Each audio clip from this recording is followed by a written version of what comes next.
எப்பா அடிப்படை தானே தள்ளி தள்ளிங்க சொல்லுப்பா. ஆ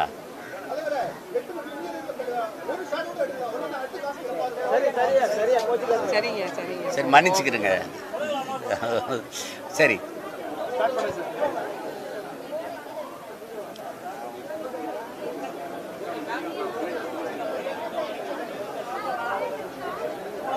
நம்ம ஆளுங்க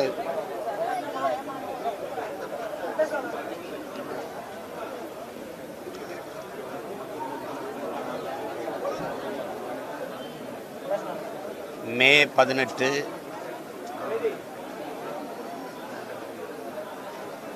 இனப்படுகொலை நாள்.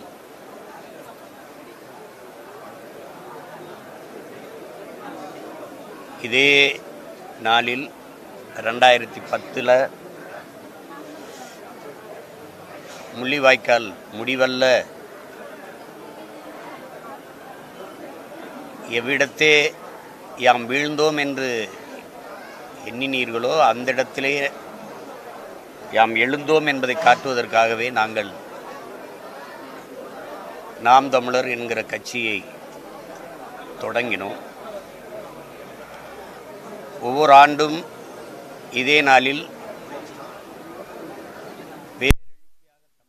மக்கள் நாங்கள் கூடி இந்த இனப்படுகொலை உயிர்நீத்த எம் இன உறவுகளுக்கு வணக்கம் செலுத்துகிற நாள் இது.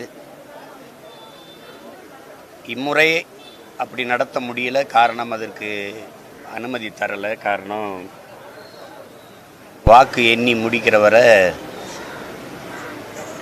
அனுமதி இல்லை மறுத்துட்டதுனால அதை நாங்கள் அப்படி வழக்கம் போல் செய்ய முடியல. அதில் அதே உணர்வு அதே வலி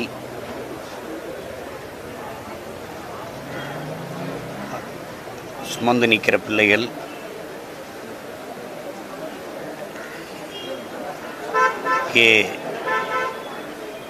என் தம்பி முத்துக்குமாரினுடைய மூச்சு காற்றை சுவாசித்து நிற்கிற பிள்ளைகள் நாங்கள். அவன் என்ன கனவுக்காக தன் உயிரை ஈந்தானோ அதே நோக்கத்தை சுமந்து நிற்கிற பிள்ளைகள் நாம் தமிழர் பிள்ளைகள். இந்நாளில் லட்சக்கணக்காக உயிர் நீத்த எம் இன சொந்தங்களுக்கு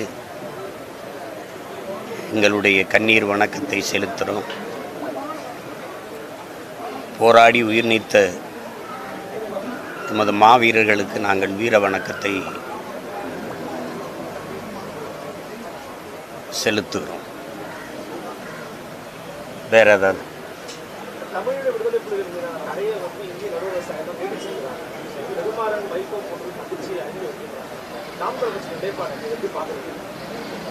தடையே எனக்காக தான் போட்டிருக்கு. அது காரணம் சொல்லும் பாருங்க. 17 காரணம் என்னையே தான் சொல்லுது. அது தெரியுமா தெரியாது உங்களுக்கு? நீதிமன்றத்தில் போய் உச்ச நீதிமன்றத்தில் 37 காரணம் சொல்லுது. அதில் 17 காரணம் என்னையே தான் சொல்லுது. உண்மையிலே 17 காரணம் அண்ணனை தான் சொல்லுது. அவர் ஆதரித்து பேசிட்டு இருக்கிறாரு அப்படின்னு. நான் கூட சொன்னேன், நீங்கள் தடையை நீங்க அதை ஆதரித்து பேசுகிறத நிறுத்திடுறேன் அப்படின்னு.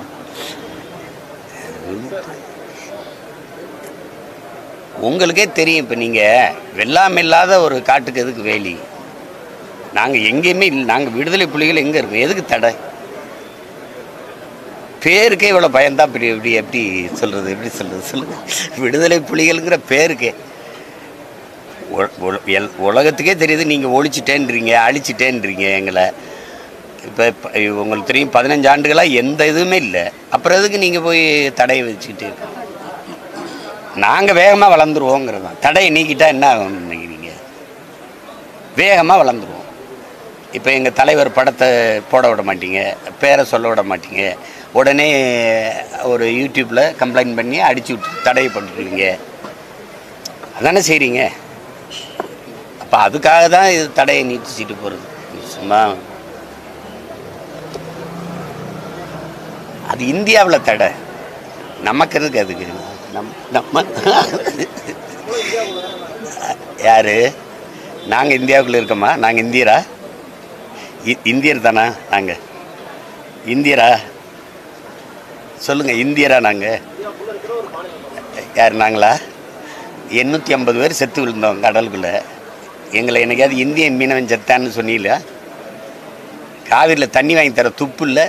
என்னை வந்து பேசிட்டு இருக்கிற நீ இந்தியன் போயிட்டு நகைச்சுவை பண்ணிட்டு இருக்க. ஆவேசமா பேசுறதை நிறுத்திக்கணும்னு சொல்லிட்டு கருணா கட்சியில் இருக்கக்கூடிய மாநில துணை அந்த தேசிய துணைத் தலைவர் வந்து ஜெபசரவணன் வந்து சில நாட்களுக்கு முன்பு செய்தியாளர்களை சந்தித்து சொன்னாரு, இது தவறான அரசியல், தவறான பாதையில இளைஞர்களை கொண்டு போறதை சொல்லியிருக்காரு. இதை தவிர்த்து யார் அவரு? ஜெபசரவணன் இல்லை, அவர் யாருன்னு கருணா கட்சி இலங்கையிலிருந்து வந்திருந்தாரு. கருணா கட்சியுடைய மாநில துணை தேசிய எங்க ஐயா கேட்போம். ஐயா அப்படி ஒருவர் இருக்கிறதா நான் இன்றைக்கு தான் கேள்விப்படுறேன். இப்போ பேரையே நான் இப்போ கேள்விப்படுறேன். பத்தியில இது யாருன்னு தெரியுதுல்ல? இது யாருன்னு தெரியுதா? இலங்கையின் முன்னாள் நாடாளுமன்ற உறுப்பினர் சிவாஜிலிங்கம். ஜெபசரவணன்றவர் இலங்கையை சேர்ந்தவர் இல்லைங்களா சார்? இலங்கையை சேர்ந்தவரோ இல்லையோண்டு அவர் தன்னை கடை வச்சுட்டு காட்டுட்டு அது இருக்க. இது இலங்கையை சேர்ந்தவர்ன்றா போல அவர் பத்திரிகையாளர் சந்திப்பை ஏற்பாடு செய்து அந்த பத்திரிகையாளர் சந்திப்பில் இந்த மாதிரியான ஒரு குற்றம். அவருக்கு என்ன பிரச்சனை? அவருக்கு என்ன இல்லை இல்லை, தவறான அரசியல் கொண்டு போறதா இதில் 31 லட்சம் பேர் எனக்கு ஓட்டு போட்டிருக்காங்களா? அவங்களுக்கு தெரியாதானே தவறாக கொண்டு போகிறேன்னா சரியாக கொண்டு போகிறேன்னான்ட்டு. நீ உங்களோட பதில் அவ்வளவுதான். கருணாவே இன்றைக்கு மக்கள் அங்கே கணக்கெடுக்க இல்லை. அவற்றை கட்சியில் இருக்கக்கூடிய இவர் ஒருவர் அப்படி பேரே உண்மையில் நான் இப்போ இன்றைக்கு தான் நீங்கள் சொன்னது இப்படி ஒரு பேர் வழியை பற்றி கேள்விப்படுறேன். அவ்வளோ முன்னாடி அம்மா காவேரி அவங்க வந்து பத்திரிகையாளர் மன்றத்தில் ஒரு அதில் நாம் தமிழர் கட்சி வந்து இளைஞர்களுடைய தியாகத்தையும் அவங்களுடைய உணர்வுகளையும் வியாபாரமாக பண்ணிட்டாங்க. அவருடைய பையனோட மரணத்தை வச்சு வெளிநாடுகளில் காசு வாங்கிட்டாங்க. அவங்க நிறையா போஸ்ட்லாம் போகிறாங்க. குடும்பத்துக்கும் எனக்கு அம்மா அவ்வளோதான், விட்டுருங்க. வேற ஏதாவது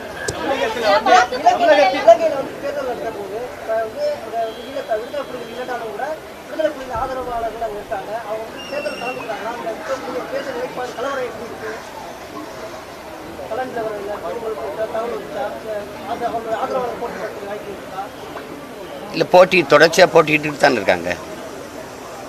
இப்போ எங்கள் ஐயா இருக்காங்க, போட்டிடுறாங்க. எங்கள் ஆளுங்க போட்டிட்டு தானே இருக்காங்க. தமிழகத்தில் வந்து கல்வி வந்து காவி மயமாகல, கலைஞர் மயமாகல ஒரு விமர்சனம். நீங்க எப்படி பாக்குறீங்க? 8ஆம் வகுப்பு 9ஆம் வகுப்பு 10ஆம் வகுப்பு 3 உரிமை வந்து பாடத்திட்ட வச்சு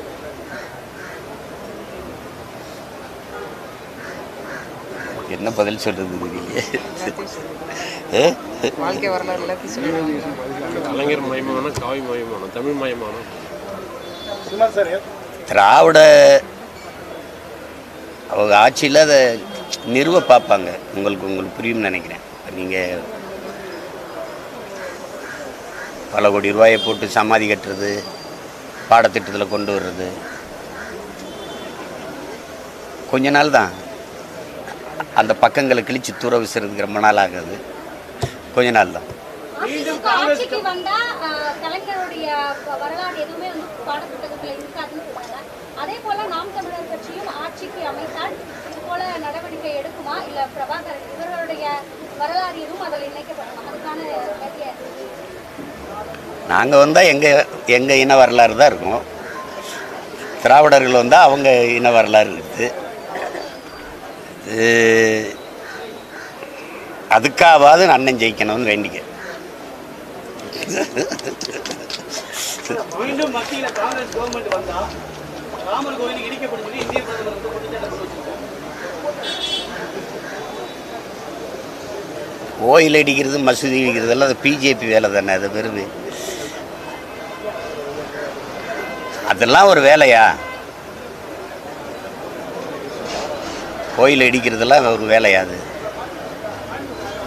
அவர் எப்படி ஆரம்பிச்சிட்டார் பாருங்க. 10 ஆண்டு கால ஆட்சியில் ஒரு சாதனையை சொல்லி ஓட்டு கேட்க முடியல. கோயில் இடிச்சிருவாங்க, முஸ்லீம்களுக்கு எல்லாத்தையும் கொடுத்துருவாங்க, இது இப்படி தாலி அறுத்துருவாங்க. இப்படி இல்லாமல் பேசிட்டு இருக்குது பாருங்க. ஒரு தலைவருக்கான அழகே இல்லையே, எதையாவது பேசிட்டு அலையிறது. 10 ஆண்டு கால ஆட்சியில் இவ்வளவு நான் செஞ்சுருக்கேன், இவ்வளவு பண்ணியிருக்கேன், இந்த ஆட்சியின் சாதனை தொடர எனக்கு வாய்ப்பு தாங்கன்னு கேட்க முடியல அவங்களால. கோயில், சாமி, சாதி, மதம் இதே பேசிட்டு எத்தனை காலத்துக்கு ஓட்டுவீங்க சொல்லுங்க? கொடுமை.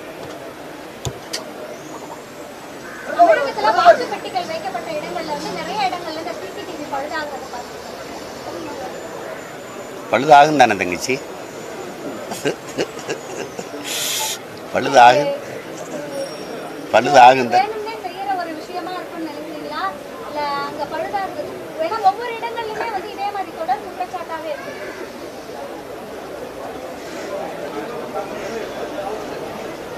இது பலமுறை நம்மள சொல்லிட்டாங்க. இது நீங்களே பார்க்குறீங்க, ஒரு தேர்தல் ஆணையம் எந்த அளவுக்கு இயங்குதுங்கிறது நீங்கள் பார்க்குறீங்க. லாரிகளில் இருந்து வாக்கு எந்திரத்தை தூக்கிட்டு ஓடுறது, ஹோட்டலில் தலைக்கு வச்சு படுக்கிறது, ஆட்டோவில் எடுத்துக்கிட்டு போகிறது, இதில்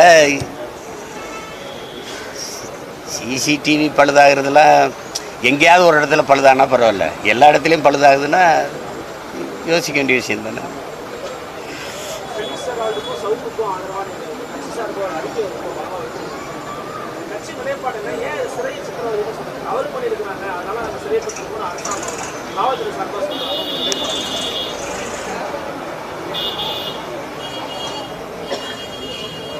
தம்பி சவுக்கு சங்கர் பேசுனது தவறு. இப்போ நான் உங்களுக்கு தனிப்பட்ட முறையில் நான் அதை விளக்க கடமைப்பட்டிருக்கேன். ஒரு பெண் என்னை பற்றி தவறாக 15 ஆண்டுகளாக பேசிட்டு இருக்கும்போது நீங்கள் எல்லா ஊடகவியலாளர்களும் அதை பற்றி கவலைப்படாமல் கொண்டாடிட்டு தான் இருந்தீங்க. எல்லாம் அரசு இல்லாத. எனக்கு ஒரு குடும்பம் இருக்குது, எனக்கு 2 பசங்க இருக்காங்க, எனக்கு மனைவி, எனக்கு அம்மா, அப்பா, மாமியார் எல்லாம் இருக்காங்க. அப்படிங்கிறதுலாம் யாருக்கும் நினைவில் இல்லை. ஆனால் ஏடிஜிபி அருண் அப்படின்னு நீங்கள் பார்க்குறீங்க, அவருக்கு 2 பெண் குழந்தைங்க இருக்காங்க, 2 பேருமே படிக்கிறாங்க கல்லூரியில். என் தங்கச்சிங்க. தன்னுடைய தந்தையை பற்றி நீங்கள் பேசுகிறத என் பிள்ளைங்க போய் எப்படி தன் தோழிகளை எதிர்கொள்வாங்க? எப்படி அதெல்லாம் யோசிக்கணும். சமூகத்தில் நீங்கள் எதையுமே யோசிக்காமல் எதையாவது பேசிவிட்டு போயிடுங்க. அப்படி பண்ணக்கூடாது. அது தம்பி சவுக்கு சங்கர் பெண் காவலர்களோட ஐயா ஏடிஜிபி அருண் அவர்களை இணைச்சி பேசுனதுங்கிறது தவறு. அதுக்கு இந்த கைது நடவடிக்கைங்கிறத நான் கண்டிக்கலை.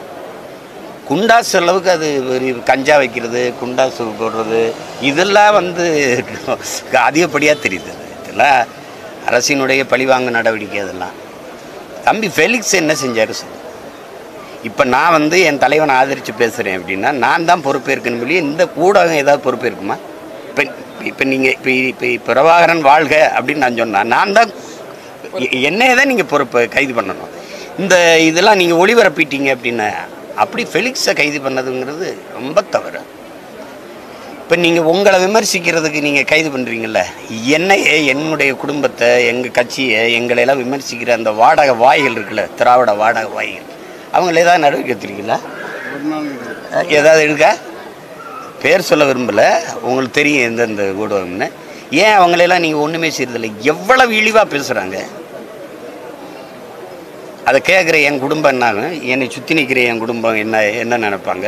இதெல்லாம் யோசிச்சு பார்க்கணும்ல. இப்போ நீங்கள் உங்களுக்குன்னா உடனே நடவடிக்கை எடுத்துருவீங்க. ஃபெலிக்ஸ் என்ன தவறு பண்ணாருன்னு சொல்லுங்கள். இப்போ நீங்கள் என்னை கேள்வி கேட்குறீங்க, நீங்கள் எப்படி குற்றவாளி ஆவீங்க சொல்லுங்கள். என்னுடைய கருத்துக்கு நான் தான் பொறுப்பேற்கணும் மொழிய எதுக்கு நீ அவரை கேள்வி கேட்டா, எதுக்கு அவர் போட்டாயின்னு உடனே உங்களை குற்றவாளியாக இருக்குன்னா அப்படி. ஃபெலிக்ஸை கைது பண்ணது ரொம்ப பெரிய தவறு, ரொம்ப பெரிய தவறு. அது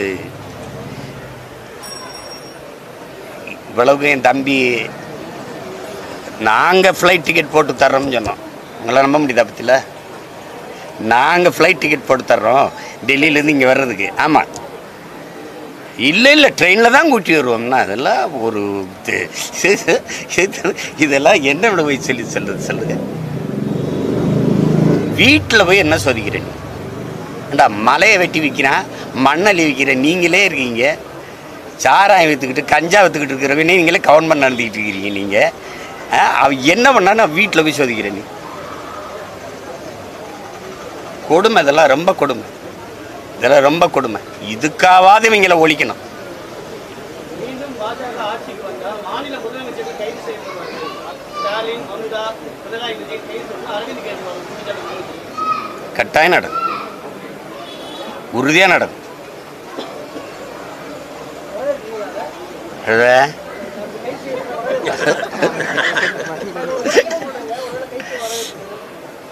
செய்வாங்க. இந்த கொடுமையெல்லாம் நடக்கும், எதிர்த்து போராடணும். வேற என்ன செய்ய முடியும் சொல்லுங்க? என்ன பண்ணிட்டார் கெஜ்ரிவால்? அதானின்னு ஒன்றும் கிடையாது. அதானிக்கு பூரா முதலீடு வந்து மோடியோட காசு தான் அப்படின்னு பேசிட்டார். அதானே வேற ஏதாவது காரணம் இருக்கா? அப்புறம் ஜார்க்கண்ட் முதலமைச்சர் எதுக்கு இது பண்ணீங்க? இது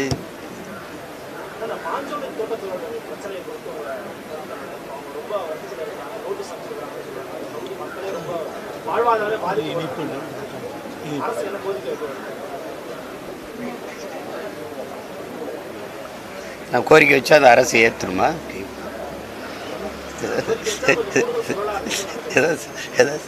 எந்த கோரிக்கையை நான் வச்சு கேட்டிருக்குது? அவர் ஒரு பாவம், அவருக்கு என்ன நடக்குன்னே தெரிய மாட்டேங்குது. அவரை போய் நம்ம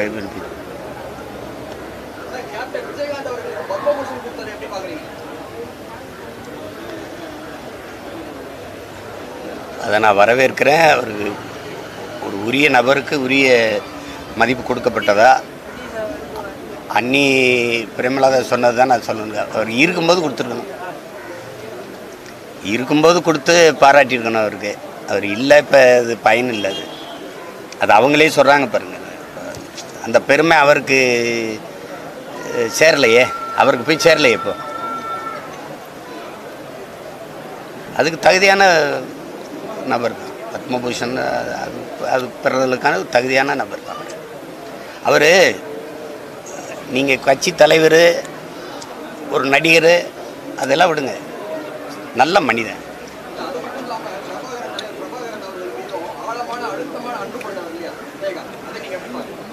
அதை அப்படி தான் பார்க்குறேன். அதனால தான் பெரியவனுக்கு வந்து விஜய் பிரபாகரன் பேர் வச்சார். அது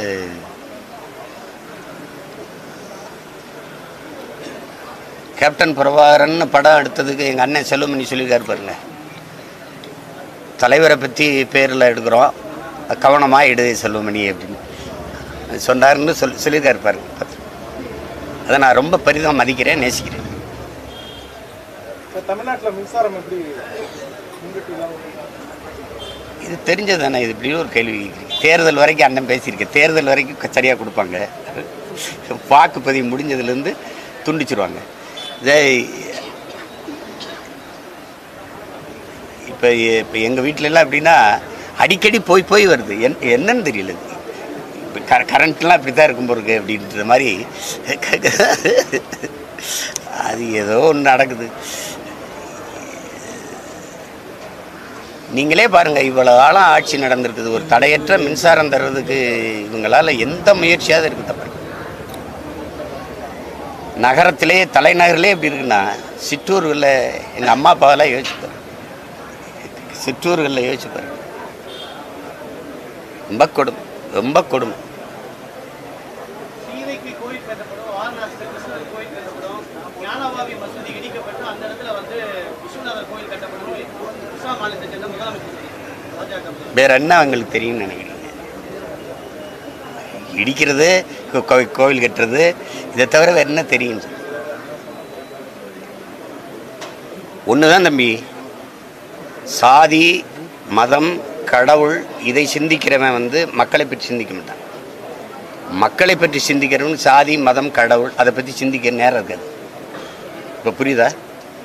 இதை பிஜேபிக்கு வேற என்ன தெரியும்னு நினைக்கிறேன்.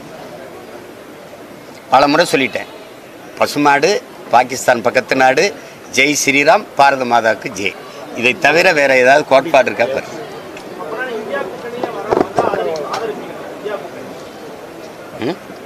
கடுமையாக எதிர்க்கிறீங்க. பாஷை இப்போ இந்த பக்கம் நீங்கள் சொல்லக்கூடிய மம்தா பானர்ஜி மற்றவங்களாம் இப்போ இந்தியா அலைன்ஸில் இருக்கிறாங்க. அவங்க வந்து ஆதரிக்கிறாங்க.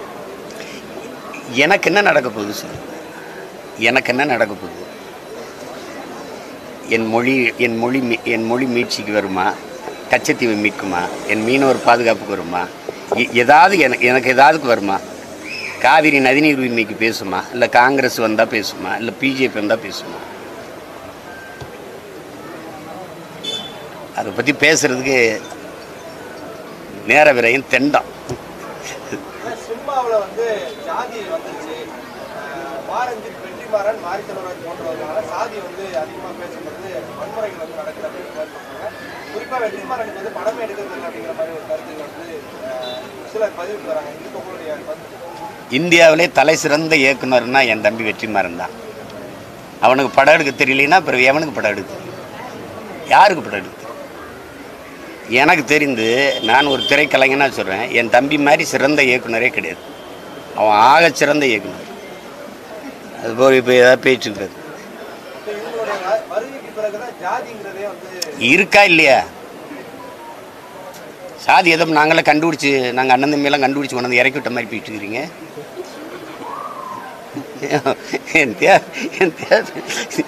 இருக்கா இல்லையா? அதான் பேச்சு. இப்போ இருக்கா இல்லையா? மேல் பாதியெல்லாம் போகலையா நீங்கள்? எதையாவது பேசிட்டு விடு.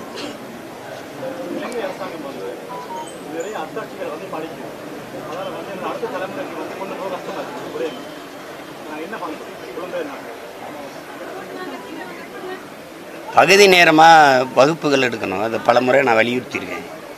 பகுதி நேரமாக விடுமுறை நாட்களில் பிள்ளைகளை கூட்டி வச்சு பேசணும். நம்ம ஏன் இங்கே வந்திருக்கோம்னு சொல்லணும். நம்ம இனம் எதுன்னு சொல்லணும். நம்ம தலைமை யாருன்னு சொல்லணும். நம்ம மொழி என்னன்னு சொல்லணும். நம்ம வரலாறு என்னன்னு சொல்லணும். கற்பிக்கணும். அது அது அது அது செய்யும்போது அது நடந்துட்டு தான் இருக்குது. நீங்கள் நினைக்கிற மாதிரிலாம் படக்குன்னு தான் அழிஞ்சிறது. பயப்படாதீங்க. அப்படிலாம் விட்டுற மாட்டோம்ல.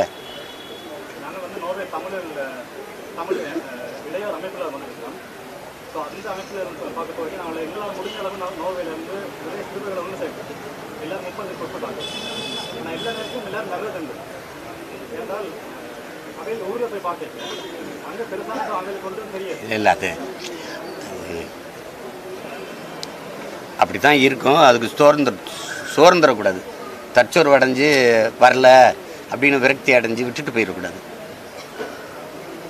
தொடர்ச்சியாக செஞ்சுட்டு இருக்கணும். வருவாங்க. நான் ஒருத்தன் வந்தேன், எத்தனை லட்சம் விதைகளை தூவியிருக்கேன்னு பார்த்தீங்களா? அதெல்லாம் முளைக்குதுல்ல, அது மாதிரி வரும். நம்பிக்கையோடு இருக்கும்.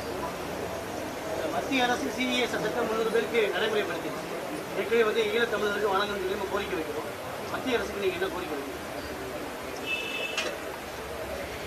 இப்போ இந்த அரசு எங்களை இந்துவாக பார்க்குதா? இதுதான் கேள்வி. இப்போ இருக்குது. இப்போ நீங்கள் அங்கேருந்து வர சீக்கியர் கொடுப்பீங்க, இந்துக்கு கொடுப்பீங்க, பௌத்தனுக்கு கொடுப்பீங்க, எல்லாம் கொடுக்குறேன்றீங்க குடியுரிமை. நாங்கள் 35 ஆண்டுகள் ஆயிடுச்சுது. நாங்கள் இங்கே வந்து ஒரு தலைமுறை தாண்டிட்டோம். எங்களுக்கு குடியுரிமை கொடுக்குறதுல உங்களுக்கு என்ன பிரச்சனை அப்படின்னா, நாங்கள் இந்துவா இல்லையாங்கிற கேள்வி எங்களுக்கு எழும்ல. இப்போ நான் கேட்குறது நான் கேட்குறது திரும்ப கேட்குறேன், நாங்கள் இந்துவா இல்லையா? எங்களுக்கு ஏன் குடியுரிமை கொடுக்கல?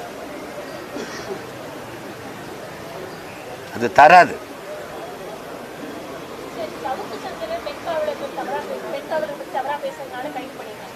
சிவாஜி கிருஷ்ணமூர்த்தி மாதிரி ஆளுங்க ராதிகா சரத்குமார் பற்றி அவங்களோட குடும்பத்தை பற்றி தவறாக பேசுறாங்க. இந்த மாதிரி அரசியலில் இருக்கிறவங்க, அரசியல் இருக்கிற பெண்களையோ இல்லை பொதுவெளியில் இருக்கிற பெண்களையோ தவறாக பேசினா அதில் எந்தவித தண்டனை கூட எழ மாட்டேங்குது. அவங்க கைது நடக்குது, அந்த மாதிரி எதுவும் இருக்க மாட்டேங்குது.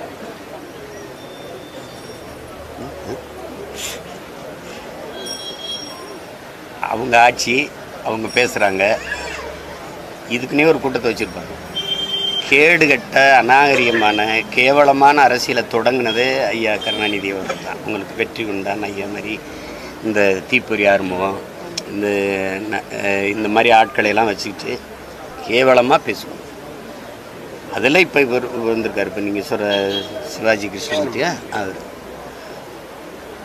அதை தான் அன்னைக்கு முதல்ல கேள்வியாக எழுப்பினேன். இதெல்லாம் நான் எடுக்க மாட்டேங்க, ஃபெலிக்ஸை போய் கைது பண்ணி போட்டிருக்கீங்க அப்படின்னு. அது உண்மையிலேயே ஃபெலிக்ஸ் நாகரிகமான ஊடகவியலாளர். அவர் ரொம்ப கருத்தாக எடுத்து வைப்பார் ஒழிய கேவலமாலாம் தர்க்கம் செய்ய மாட்டார், பேச மாட்டார். அவரை கைது பண்ணதெல்லாம் வந்து கொடுமையிலும் கொடுமைன்னு தான் நான் சொல்கிறேன்.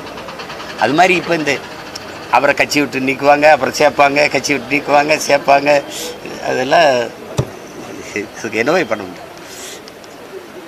கோவை சிறையில் கொல்லப்படுகிற பெண் காவலர்களுடைய பாதுகாப்பு தொடர்ச்சியாக அவங்க கூட ஒரு ஆண் காவலர் யாருமே இல்லை, எல்லாரும் பெண் காவலர் இருக்காங்க, எல்லாரும் வீடியோ எடுக்கிறாங்க. அந்த மாதிரியான காட்சிகளை கூட வெளியிடலாம். அவனை அவமதிக்கணும்னு நினைக்கிறாங்க. கால் மேலே கால் போட்டு உட்கார்றது பார்க்குறீங்கல்ல. வெளியில் வந்து பேசாத, ஆய் மூடிட்டு இரு அப்படின்னு சொல்லணும். அதுக்கு என்னென்ன செய்யணுமோ அவ்வளவும் செய்வாங்க. நான் அனுபவிக்காத சிறையா? சிறைக்குள்ளே எனக்கு தனி சிறை பார்த்துருக்கீங்களா நீங்கள்? ஜெயிலுக்குள்ளே எனக்கு தனியாக ஜெயில், என்னை யாரும் சந்திக்கக்கூடாது. அப்படி ஓராண்டு இருந்த வேணாம். இப்போ எவ்வளோ வலியும் வன்மமும் இருக்குன்னு பார்த்துக்க.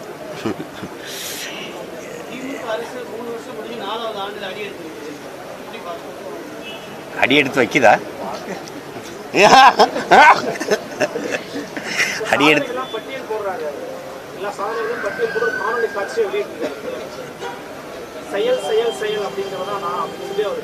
இது காரணம் என்ன தெரியுமா? வெறும் செய்தி அரசியல் தான், சேவை அரசியலோ செயல் அரசியலோ இல்லைன்னு நான் சொல்லிட்டேனா. அதுக்கு செயல் செயல் செயல். என்ன செயல்? எங்களுக்கு ஒரு தாத்தா இருந்தான், காமராஜன் பேர்.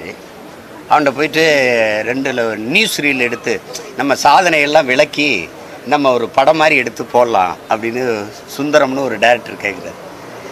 என்ன சாதனை? பள்ளிக்கூடம் கட்டியிருக்கோம். சரி. ரோடு போட்டிருக்கோம். டேமெல்லாம் கட்டியிருக்கோம். அப்போ விவசாயம் பார்க்குறான், பிள்ளை படிக்குது, சொன்னால் நடக்குதுல்ல. இதுக்கு படம் போட்டு வர காட்டுவியா? அப்போது நீ சாதிச்சிருந்தீன்னா அதுக்கு உட்காந்து பேசிட்டு எதுக்கு இருக்க? அதே எனக்கு தெரியும்ல, நாளில் பேசணும். அந்த சாதனையை அனுபவித்தவன், அந்த செயலை அனுபவித்த நாளில் பேசணும். நீங்கள் ஏன் உட்காந்து முதலமைச்சரே பேசி நான் இதை சாதித்து விட்டேன் நீங்கள் சொல்லாதீங்க ஜம்மா, அதை நாங்கள் சொல்லுவோம்.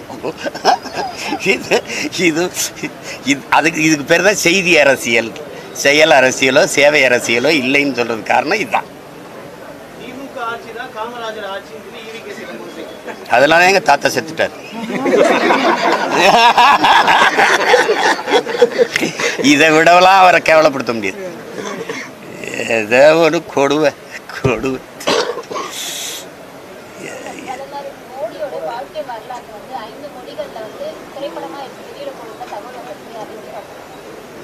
நான் அந்த படத்தை பார்க்க போகிறதில்ல, என் பிள்ளைகளை யாரும் பார்க்க போகிறதில்ல.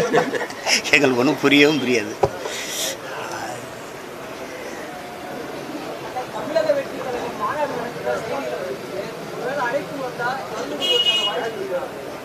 போவேன், போய் பங்கேற்பேன்.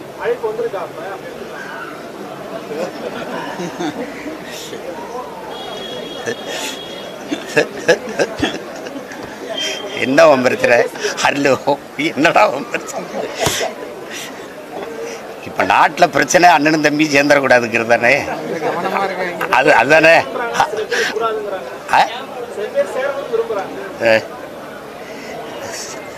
சேரணும்னு விரும்புகிறாங்களா?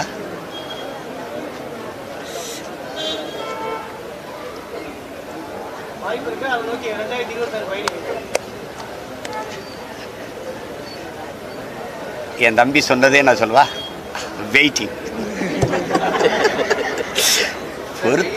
தாக்கத்துக்காக நிறைய இடங்கள்ல தண்ணீர் பந்தல்லாம் திறக்கப்பட்டு, ஆனால் 2 நாள் கழிச்சு பார்த்தா அந்த இடத்துல தண்ணீர் பந்தல் தொடர்ச்சியாக இருக்கும்னு சொல்லி தான் முதல்ல மக்களோட தாக்கத்துக்கு நிறைய இடங்கள்ல இருக்கிறது இல்லை. முதல் நாள் மட்டுமே நிறைய இடங்கள்ல தர்பூசணி அந்த மாதிரி பழங்கள்லாம் கொடுக்குறாங்க. அடுத்த 2 நாள் கழிச்சு பார்த்தா வெறும் வாட்டர் கேன் ஒரு டம்ளர் கொடுத்தாங்க. இல்லை, அது அவங்க எப்படி பண்ணுறாங்கன்னு தெரியல. நாம் தொடர்ச்சியாக செய்கிறோம். நம்ம பிள்ளைங்க தொடர்ச்சியாக நாங்கள் வந்து பறவைகளுக்கு தண்ணி வைக்கணும், விலங்குகளுக்கு தண்ணி வைக்கணும், உணவு வைக்கணும்னு சொல்லி அதை தொடர்ச்சியாக செய்கிறோம். இது ஒரு மாண்பு. இதை போய் அரசு வேலை திட்டம் அப்படிலாம் கருதிக்கிட்டு இருக்க வேண்டியதில்லை. செய்யணும், அது செய்யணும். வேற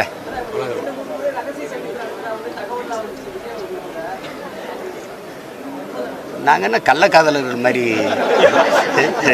அண்ணனும் தம்பியும் சந்திக்கிறதுல என்னங்க ரகசிய வேட்டி கிடக்குது?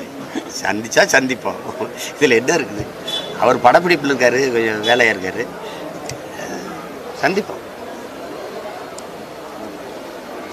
அண்ணாமலையோட பயோபிக்ல விஷால் நடிக்கிறாரா, கேள்விப்பட்டீங்களா?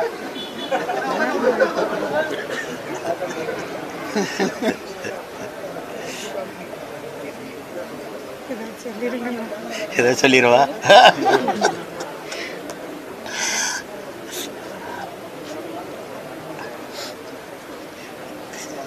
ஏதோ நடக்கட்டும், வேற ரோட்.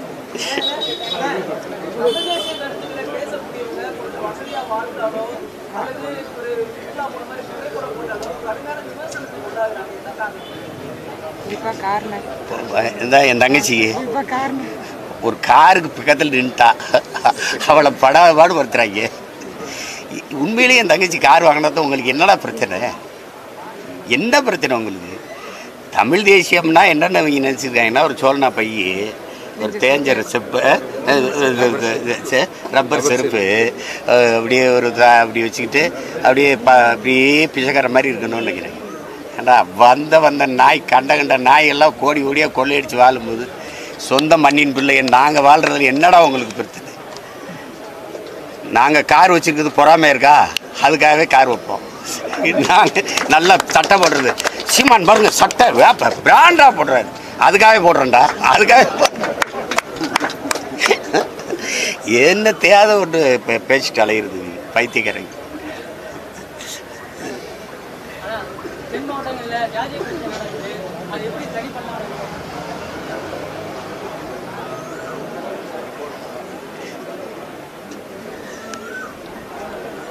அது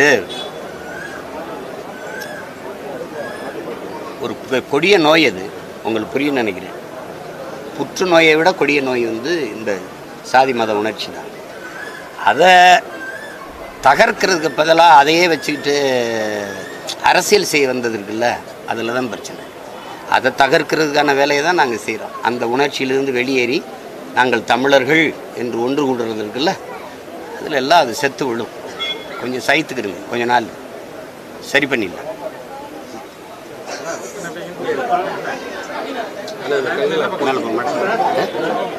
கஞ்சி